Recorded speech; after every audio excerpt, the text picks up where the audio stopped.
Buonasera, benvenuti a questa edizione del nostro telegiornale. Vediamo subito i titoli. Il nuovo guasto al petrolchimico di Priolo mette in allarme la popolazione. Dopo la pioggia aleuosa arrivano i fumi neri. Il sindaco convoca il responsabile della raffineria che produce il 60% del PIL della zona. Scuola, arriva la stangata per le famiglie con la spesa per i libri di testo che si aggira sui 1.000 euro. Novità, dagli zaini sparisce il diario. Palermo ricorda il generale Dalla Chiesa ucciso dalla mafia 42 anni fa con la moglie Emanuela e l'agente di polizia russo. La figlia Simona, da bambino pensavo che fosse invincibile. Crisi idrica ancora in primo piano, gela, l'acqua si disperde nei campi mentre i rubinetti nelle case sono a secco. Agricoltori in protesta nell'Agrigentino chiedono un dissalatore. Calcio, il Catania vince all'esordio al Massimino, primo tempo quasi perfetto contro il Benevento, l'1-0 finale firmato da Carpani. Il Trapani cerca di nuovo il nuovo allenatore, in mattinata è saltata la trattativa con Oddo. La netta sconfitta casalinga col Picerno aveva portato all'esonero di Torrisi.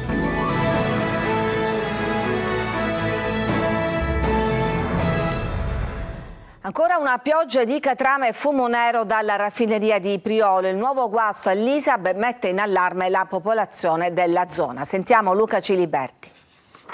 Fumi neri e piogge di catrame, eventi ripetuti a ridosso dell'area del petrolchimico in una zona tristemente nota come il quadrilatero della morte. Ieri pomeriggio un nuovo incidente, dalla raffineria lo chiamano tecnicamente un fuoriservizio all'unità 100 topping, quella che trasforma il petrolio grezzo in idrocarburi. Dall'ISAB fanno sapere che si è trattato di un evento imprevisto dovuto a un disservizio elettrico che ha causato l'arresto dell'unità e che ha dato vita a fenomeni di sfiaccolamento. La fiamma sulla torcia e la conseguente nube nera erano ben visibili anche a chilometri di distanza. Un nuovo imprevisto a distanza di poco meno di una settimana dall'evento che ha prodotto il fenomeno della pioggia oleosa su Città Giardino e Belvedere, frazioni di Melilli e su Siracusa. La popolazione della zona adesso è allarmata. Tutti questi eventi a così breve distanza non si erano mai verificati. Dà fastidio perché comunque non è che si respira bell'aria pulita qua, ma qua come tante altre zone. Poi questo è l'ennesimo caso perché qua comunque quasi tutti i giorni c'è un episodio di questo genere. Siamo preoccupati veramente.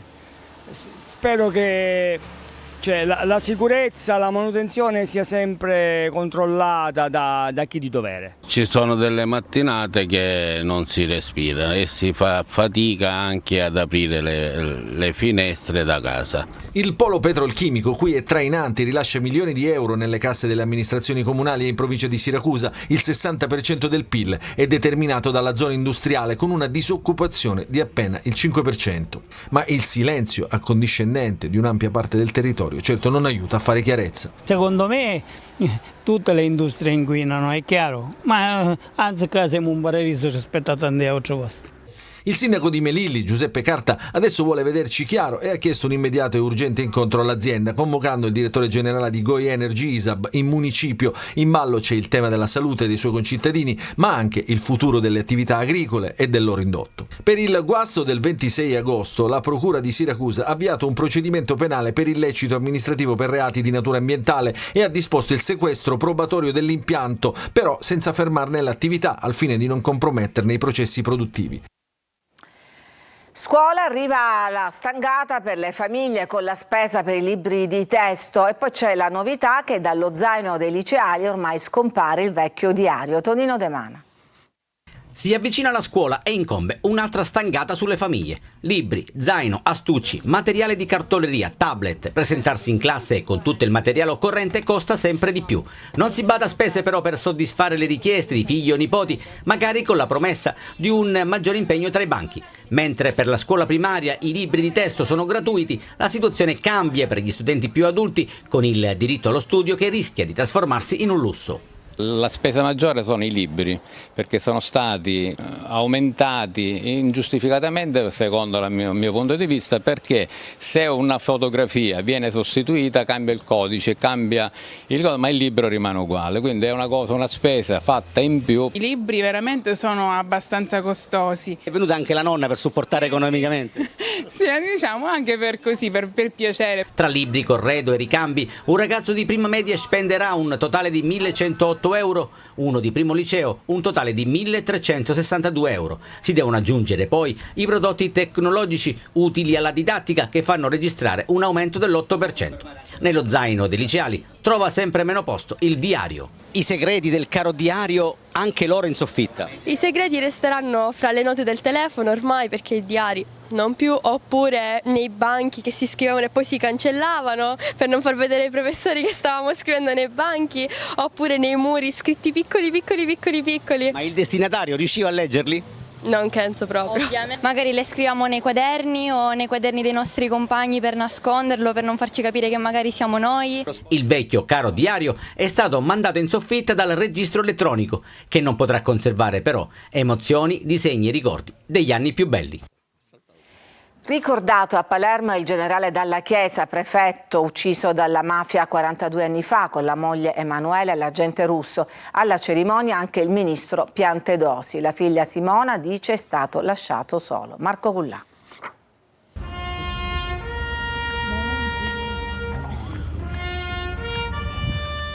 42 anni sono passati da quel 3 settembre in cui vennero uccisi in un agguato mafioso il generale Carlo Alberto Dalla Chiesa, sua moglie Emanuela Setti Carraro e l'agente Domenico Russo, uomo di punta nella lotta contro il terrorismo dopo l'omicidio del deputato comunista Pio La Torre e l'approvazione della legge sull'associazione a delinquere di stampo mafioso. Fu nominato prefetto di Palermo con pieni poteri. Qui è morta la speranza dei palermitani onesti, questo recitava un cartello lasciato sul luogo dell'eccidio dai cittadini di una Palermo dilaniata e insanguinata dalla guerra di mafia. Nello stesso posto, in via Isidoro Carini, questa mattina si è tenuta la consueta commemorazione alla presenza, tra gli altri, del ministro dell'Interno Matteo Piantedosi. Una lotta che deve essere ancora portata avanti in chiave moderna, secondo quelli che sono gli aspetti che adesso la mafia assunge, una mafia che ha praticato la sua operazione, uccide meno, ma non è meno insidiosa. Il figlio del generale, Nando Dalla Chiesa, oggi rappresenta la commemorazione insieme a un gruppo di 40 studenti universitari di scienze politiche di Milano. Insegnare significa consegnare. Gli consegno qualcosa, questo l'ho chiarissimo. Tanti ricordi, d'altra parte stanno facendo così anche le persone che abbiamo incontrato e credo continueranno a farlo. Dalla Chiesa è stato un servitore esemplare dello Stato, ha invece detto il Presidente della Repubblica Sergio Mattarella. La figlia del generale torna su quel periodo funesto. È la situazione soprattutto di isolamento in cui mio papà era stato lasciato dalla politica del tempo. Ne eravamo consapevoli, ma per me che ero sua figlia era invincibile. Ero convinta che anche in questa situazione così complessa ce l'avrebbe comunque fatta. Incidente autonomo a Belpasso sulla strada provinciale 192, un camion cisterna che trasportava carburante si è ribaltato. Paura per il conducente che è rimasto ferito, per fortuna lievemente. È stato necessario l'intervento dei vigili del fuoco di Catania. Terza rottura in 15 giorni delle condutture. Il terzo guasto lascia ancora Gela a secco mentre l'acqua si disperde nei campi. Gerri Italia. Migliaia di metri cubi di acqua sversati nei campi della periferia nord cittadina e mezza città di nuovo a secco. In tempi di crisi idrica quello che sta vivendo Gela è un vero paradosso. Ieri la terza rottura della condotta di San Leo ha riacceso i riflettori sulle condizioni fatiscenti della rete colabrodo di Siciliacque e sui limiti della portata. Basta aumentare la pressione perché i tubi esplodano e la mancanza di valvole bypass che possano delimitare il guasto impedisce l'isolamento della perdita e obbliga i tecnici a intervenire solo dopo che l'intera condotta si sia svuotata. Uno spreco inaccettabile per una città che vede diversi quartieri a secco da giorni. Ieri il sindaco Terenziano Di Stefano si è recato sul posto per un sopralluogo e ha denunciato la situazione al prefetto. riunioni fiume fatte in prefettura per trovare in ogni dove un pozzo d'acqua per poi vedere questo scempio, ovvero la perdita di migliaia e migliaia di metri cubi. Abbiamo informato anche il prefetto, abbiamo informato tutte le autorità competenti di quello che è successo oggi e di quello che bisogna fare, ovvero la sostituzione integrale di questa condotta. Ciò avviene perché la condotta è vecchia e fatiscente e quindi una maggiore portata provoca queste continue rotture. I tecnici di Siciliacque da stamattina stanno intervenendo per riparare la perdita. Una volta ripristinata l'erogazione ci vorranno almeno una decina di giorni per ritornare alla regolare distribuzione a giorni alterni. A partire dal 10 settembre invece partiranno i lavori di sostituzione dell'intera condotta, che dovrebbero terminare entro dicembre e che dovrebbero, almeno in parte, risolvere il problema. In altre parti della Sicilia intanto continuano le proteste e i presidi per la crisi idrica. Andiamo ad Agrigento con Davide Sardo. Agrigento si raduna ancora una volta accerchiata dalla grave e perdurante crisi idrica. Piazza Pirandello dinanzi al municipio e dal mattino di oggi cornice ad oltranza di un sit-in organizzato dalla Codacons a cui partecipano i rappresentanti di alcuni comitati civici. Tutti invocano un rimedio tangibile ed efficace, ovvero un dissalatore. Noi siamo abbandonati, noi non beviamo da 5 mesi, dal mese di aprile che non prendiamo acqua. AICA non ne vuole sapere, il comune non ci interessa, non sappiamo più a chi rivolgerci. Abbiamo comprato una bizzeffa di autobotte di acqua, oggi le autobotte stanno scarseggiando, siamo senza acqua, dal mese di aprile che siamo senza acqua, non sappiamo più a chi rivolgersi. L'Africa che dicono che sono morti di sete invece hanno l'acqua, noi non abbiamo l'acqua. Sul mare di San Leone darebbero 40 litri per le due zone distinte di Agrigento e avremmo risolto il problema. Dici perché non lo fanno? Perché il sindaco sicuramente non ha fatto la richiesta alla protezione civile regionale che poi autorizzerà. Io non posso ogni giorno chiedere favori a parenti, amici per fare una lavatrice, per fare una doccia, cioè sto pensando pure se è il caso di farmi un biglietto aereo e spostarmi da parenti, cioè non è possibile. Ed un altro presidio spontaneo di protesta è stato organizzato agli agricoltori di 4 comuni dell'entroterra, compreso la provincia di Agrigento e Palermo, sull'argine del fiume Verdura nel territorio di Villafranca Sicula. Contestano l'ordinanza del commissario per l'emergenza idrica Dario Cartabellotta, il provvedimento autorizzando la destinazione di 70.000 metri cubi di acqua dall'invaso Gammauta all'irrigazione degli agrumeti del comprensorio di Ribera, blocca ogni prelievo o attingimento dalla traversa Favara di Burgio e dalla vasca dell'impianto idroelettrico gestito dall'Enel. 15 siriani sono stati trovati dai carabinieri all'alba sugli scogli di Linosa. Il gruppo, compresi 2 minorenni e 3 donne, ha riferito di essere partito dalla Libia con una barca di 6 metri che al momento però non è stata ritrovata. I 15 sono già stati trasferiti a Lampedusa. Un gruppo di migranti invece è sbarcato autonomamente sull'isola nella spiaggia di Cala Pisana, piena in quel momento di turisti. I bagnanti hanno assistito all'arrivo degli extracomunitari e una volta a terra si sono presi cura di loro offrendo acqua e cibo. Ci fermiamo, c'è una pausa per la pubblicità, torniamo dopo con altre notizie.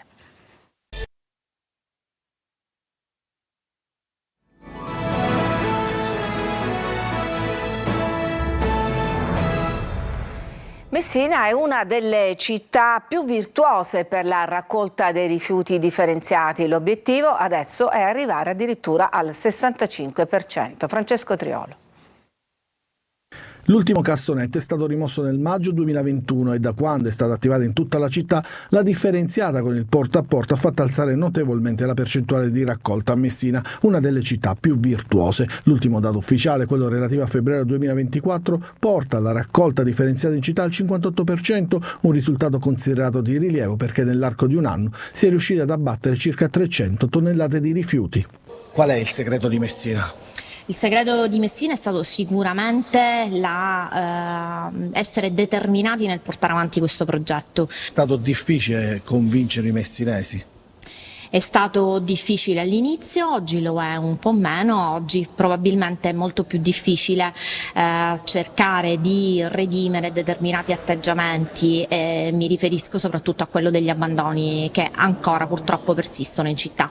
L'obiettivo della città adesso è quello di arrivare al 65% di raccolta differenziata. Per raggiungere questo obiettivo si punta a migliorare la qualità della raccolta ed abbattere il fenomeno dell'abbandono dei rifiuti che causa costi onerosi. Le spese che la società deve sostenere per la loro rimozione sono piuttosto notevoli e influenzano soprattutto il conto ai cittadini. Ogni anno dalle bonifiche delle discariche abusive si raccolgono tra le 3.500 e le 4.000 tonnellate di rifiuti, che rappresentano circa il 2,5% di differenziata che potrebbe essere recuperata. Il 65% lo raggiungeremo sicuramente, così come stiamo facendo, cercando di migliorare la qualità dei rifiuti esposti e soprattutto andando a concentrarci su quelli che sono gli abbandoni, evitando tramite dei controlli mirati proprio questo fenomeno. Quanto costa bonificare una discarica abusiva? Noi calcoliamo che ogni anno sulle attività di bonifica delle microdiscariche che ancora persistono in alcune zone della città costa tra gli 800.000 e 1 milione di euro. Dal 6 al 15 settembre torna ad Acireale la storica Fiera dello Ionio, con tanti spazi espositivi, spettacoli e una particolare attenzione alle famiglie. Simona Mazzone. Artigianato, agroalimentare, street food, spettacoli, laboratori e incontri, ma soprattutto spazio alla tradizione, da sempre cavallo di battaglia della storica Fiera dello Ionio, organizzata dal comune di Acireale e che torna dal 6 al 15 settembre, dalle 17 alle 23 e la domenica anche dalle 10 alle 13. Acireale non si ferma, Acireale in questo primo anno è stata e sarà una città assolutamente dinamica, vivibile, che diciamo attrae sicuramente tanta gente dall'Interland, ma anche da fuori, e che piace, diciamo, ai nostri concittadini.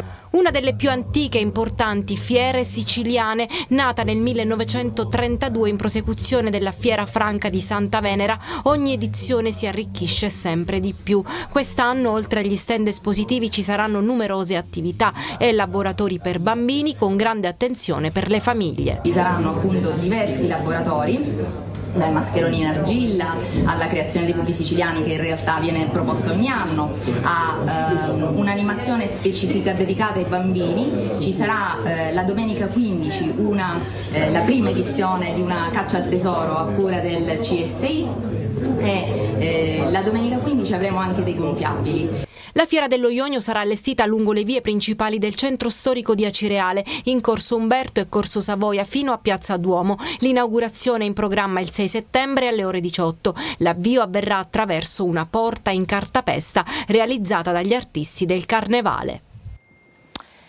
Giusy Buscemi e Fioretta Mari sono state le stelle del Festival del Cinema d'Agrigento, una rassegna di incontri, proiezioni e dibattiti all'interno dell'iniziativa voluta e condotta dal giornalista Felice Cavallaro. Il valore della scrittura e delle parole nel cinema, ma anche una rassegna di dibattiti, proiezioni e tavoli di confronto sul cinema e il suo rapporto con la letteratura. Ad Agrigento la strada degli scrittori apre le braccia al Festival del Cinema nello spazio Temenos di via Pirandello. A condurre la serata Felice Cavallaro, giornalista e direttore dell'associazione che da anni valorizza i luoghi di Camilleri, Sciascia, Pirandello. Nel corso del festival ci si sofferma su teatro, cinema e Sicilia. Tra le protagoniste l'attrice e docente di recitazione Fioretta Mari e l'attrice Giusy Buscemi. Io sono figlia di Fioretta Mari perché è stata Fioretta Mari 13 anni fa a vedere quel seme, quel fuoco dentro di me e dirmi: tu sei fatta per fare l'attrice, è il tuo mestiere. Prima di allora non ci avevo mai pensato, quindi è bellissima questa sera ritrovarmi qui con lei per parlare di grandi scrittori, per parlare di cinema e per parlare di quello che è stato, ma soprattutto di quello che sarà. La mia gioia di essere qua è indescrivibile. Felice Cavallaro è una persona che ho nel cuore e la mia adorata Giusy Buscemi, che la considero mia figlia, è un mio orgoglio. Si conclude venerdì 6 settembre con la serata Camilleri, in avvicinamento al centenario della nascita dello scrittore, che sarà celebrato il prossimo anno. E adesso una scomparsa che addolora le redazioni di Telecol e Antenna Sicilia e che ci ha lasciato con un enorme vuoto. È morto infatti il regista televisivo Natale Zennaro. Aveva 70 anni e da tempo era malato. Zennaro per oltre 30 anni ha firmato le più importanti produzioni televisive di Antenna Sicilia, dal seguitissimo show di intrattenimento Insieme alle dirette in onore di Sant'Agata. Natale ha fatto la storia della televisione in Sicilia con programmi all'avanguardia come Twitter, che ha dettato le mode e le tendenze del mondo dei giovani negli anni 90. Nel corso della sua lunga carriera si è inoltre occupato della regia di storici programmi sportivi come Sala Stampa e Rotocalchi al femminile come part-time. Lascia la moglie Francesca e 2 figli. Alla famiglia di Natale Zennaro le più sentite condoglianze da parte della nostra redazione e di tutto il comparto tecnico. I funerali si svolgeranno domani alle 11 nella chiesa madre di San Gregorio. Ci fermiamo, c'è una pausa per la pubblicità, torniamo tra poco con una ricca pagina sportiva.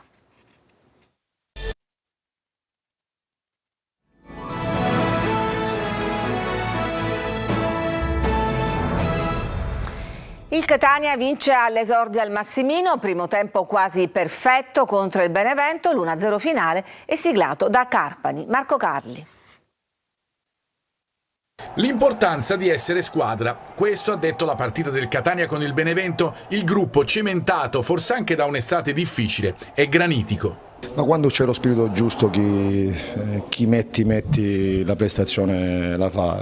Questa squadra in questo momento ha lo spirito giusto e su questo dobbiamo continuare a lavorare e alimentarlo sempre di più. E poi c'è il gioco, l'organizzazione data dall'allenatore, un primo tempo quasi perfetto contro una delle big del campionato. Squadra dinamica che attacca e difende come un corpo unico. Il gol è una naturale conseguenza, nonostante le assenze delle punte di ruolo ci pensa uno come Carpani che il gol ce l'ha nel sangue. 20 reti nelle ultime 2 stagioni, ma nessuna promessa. Promesse non si fanno, però è il più possibile per aiutare appunto la squadra a raggiungere l'obiettivo prefissato, e quindi se vengono con i gol miei meglio ancora, però l'importante è portare a casa il risultato. È stata anche la giornata di Pelligra, che ha esultato per la vittoria e poi è stato ai nostri microfoni. Il budget è stato sempre a prendere quello che c'è bisogno.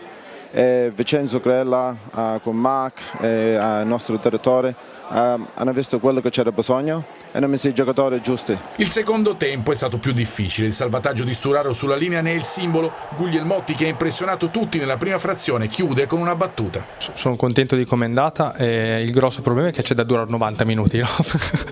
Il secondo tempo stavo in braccio a Sant'Agata. Ecco. Sant'Agata è il Catania, lo spettacolo del pubblico. Se i rossazzurri saranno spesso quelli visti nel primo tempo col Benevento, i tifosi avranno di che divertirsi. Non sarà Massimo Oddo il nuovo allenatore del Trapani, è saltata infatti la trattativa con l'ex allenatore di Pescara e Udinese, Franco Camarasano. È saltato ancora prima di celebrarsi il matrimonio tra Massimo Oddo e il Trapani, quest'ultimo alla ricerca di un allenatore che sostituisca Alfio Torrisi sulla panchina granata. L'accordo di massima con l'ex allenatore di Pescara e Udinese è saltato stamattina, sembra per opinioni diverse su alcune clausole del contratto ancora da definire. Il tecnico doveva arrivare a Trapani nella tarda mattinata di oggi e nel pomeriggio dirigere il suo primo allenamento dopo un incontro con i giocatori. Così non sarà. Adesso il Trapani dovrà orientarsi su altri nominativi e dovrà farlo in fretta, poiché incombe già la partita di Crotone in programma sabato sera. Dopo il pari con il Cosenza, il Palermo inizia a pensare al prossimo impegno di campionato. Marco Gullà. Un ruolo diverso, più vicino alla porta, che gli permette di essere sicuramente più incisivo. La nuova vita in rosanero di Checco Di Mariano a segno nel match contro il Cosenza per l'1-1 finale. Da quasi partente a eroe della domenica, il calcio a volte è strano e regala emozioni come quelle del Barbera. Sicuramente per me è un'emozione speciale. Da palermitano non segnavo da tantissimo tempo e mi sono tolto un peso. Sono contento, ma avrei preferito sinceramente non segnare, ma magari che sarebbe arrivata la vittoria. Una vittoria che il Palermo dovrà trovare dopo la sosta di campionato, ovvero il 14 settembre a Castellammare contro la Juve Stabia. I rosanero riaccenderanno i motori senza i calciatori impegnati con le rispettive nazionali, ovvero Desplanche, Diakité, Lund, Peda e Saric. Torneranno a disposizione di Dionisi invece Verre e Apois, ancora out Lucioni. È tutto per questa edizione, grazie per averci seguito, vi auguro una buona serata.